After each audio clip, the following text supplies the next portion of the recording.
പുനലൂർ തൂക്കുപാലത്തിനെ കുറിച്ചുള്ള കുറച്ച് വിശേഷങ്ങളാണ് ഇന്ന് നിങ്ങളോടൊപ്പം ഷെയർ ചെയ്യുന്നതിനായിട്ട് ഞാൻ ആഗ്രഹിച്ചെത്തിയിരിക്കുന്നത്. കൊടൈക്കനാൽ യാത്രയൊക്കെ കഴിഞ്ഞ് തിരിച്ചു വരുന്ന വഴിയാണ് അപ്രതീക്ഷിതമായിട്ട് ഈ പുനലൂർ തൂക്കുപാലം കണ്ടത്. എന്നാൽ പിന്നെ ഒരുപാട് കേട്ടിട്ടുണ്ടെങ്കിലും ഇതിനെപ്പറ്റി ഇതുവരെയും നേരിട്ട് കണ്ട് മനസ്സിലാക്കാൻ സാധിച്ചിട്ടില്ല. ഇവിടെ ഒന്നിറങ്ങി കാഴ്ചകളൊക്കെ കണ്ട് ഇതിൻ്റെ ചരിത്രമൊക്കെ നിങ്ങളോടൊപ്പം ഇന്നൊന്ന് ഷെയർ ചെയ്യുന്നതിനായിട്ട് ഞാനിതാ പോവുകയാണ്. കൊല്ലം ജില്ലയിലെ മലയോര പട്ടണമായ പുനലൂരിൽ ജില്ലയുടെ പ്രധാന നദിയായ കല്ലടയാറിൻ്റെ ഇരുകരകളെയും ബന്ധിപ്പിക്കുന്ന തൂക്കുപാലമാണ് പുനലൂർ തൂക്കുപാലം. തിരുവിതാംകൂർ രാജാവായിരുന്ന ആയില്യം തിരുനാളിൻ്റെ കാലത്താണ് തൂക്കുപാലം നിർമ്മിച്ച് പൊതുജനങ്ങൾക്കായി തുറന്നുകൊടുത്തത്. അന്നത്തെ ദിവാൻ നാണുപിള്ളയാണ് കല്ലടയാറിന് മുകളിലൂടെ പുനലൂരിൽ തൂക്കുപാലം നിർമ്മിക്കാൻ 1871 അനുമതി നൽകിയത്. ബ്രിട്ടീഷ് സാങ്കേതിക വിദഗ്ധൻ ആൽബർട്ട് ഹെൻറിയുടെ മേൽനോട്ടത്തിൽ രൂപകൽപ്പനയും നിർമ്മാണവും ആരംഭിച്ച് 1877 പണി പൂർത്തിയാക്കി. അതിന് 3 വർഷങ്ങൾക്കു ശേഷം 1880 പാലം പൊതുജന ഗതാഗതത്തിനായി തുറന്നുകൊടുത്തത്. തെക്കേ ഇന്ത്യയിലെ തന്നെ ഇത്തരത്തിലുള്ള ആദ്യ സംരംഭമായിരുന്നു ഇത്.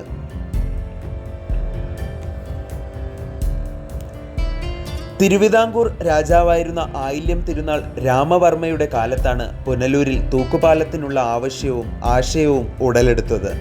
അന്ന് തിരുവിതാംകൂർ ദിവാൻ നാണുപിള്ള ആയിരുന്നു. അദ്ദേഹം ബ്രിട്ടീഷ് എഞ്ചിനീയറായ ആൽബർട്ട് ഹെൻറിയെ തൂക്കുപാല നിർമ്മാണത്തിൻ്റെ മേൽനോട്ടം ഏൽപ്പിക്കുകയും 1871 പാലത്തിൻ്റെ നിർമ്മാണ പ്രവർത്തനങ്ങൾ ആരംഭിക്കുകയും ചെയ്തു. കല്ലടയാറിൻ്റെ ഇരുകരകളിലുമായി വളർന്നു വന്ന പുനലൂർ പട്ടണത്തിൻ്റെ ചരിത്ര നാൾ വഴികളിൽ സുപ്രധാന പങ്കുവഹിച്ച തൂക്കുപാലത്തിൻ്റെ നിർമ്മാണം തമിഴ്നാടുമായുള്ള വാണിജ്യ വ്യാപാര ബന്ധം ത്വരിതപ്പെടുത്തുന്നതിന് വളരെയേറെ സഹായമായി. ശാന്തമായി ഒഴുകുന്നതായി തോന്നിപ്പിക്കുമെങ്കിലും പൊതുവെ നീരൊഴുക്കും അടിയൊഴുക്കും വളരെ കൂടുതലുള്ള നദിയാണ് കല്ലടയാർ. അതിനാൽ തൂണുകളിൽ കെട്ടിപ്പടുക്കുന്ന സാധാരണ പാലം ഇവിടെ പ്രായോഗികമല്ല എന്ന് നിരവധി പരിശ്രമങ്ങളിലൂടെ ബോധ്യമാവുകയും അതുവഴി തൂക്കുപാലമെന്ന ആശയത്തിലേക്ക് എത്തിച്ചേരുകയുമാണ് ഉണ്ടായത്. ഇതാണ് പുനലൂർ തൂക്കുപാലത്തിനെ കുറിച്ച് ചരിത്രമായിട്ട് പറയാനായിട്ടുള്ളത്. ഈ തൂക്കുപാലം സന്ദർശിക്കുന്നതിനായിട്ടാണ് ഇന്ന് ഞാൻ എത്തിയിരിക്കുന്നത്. ഈ പാലത്തിൻ്റെ പ്രത്യേകതകൾ കരയോട് അടുത്തു തന്നെയുള്ള 2 വലിയ കമാന ആകൃതിയിലുള്ള തൂണുകളെ പരസ്പരം ബന്ധിപ്പിക്കുന്ന വിധത്തിൽ ഇരുവശത്തുമായി 2 കൂറ്റൻ ചങ്ങലകളാൽ തൂക്കിയിട്ടിരിക്കുകയാണ് ഇതിൻ്റെ പ്രധാന ഭാഗം.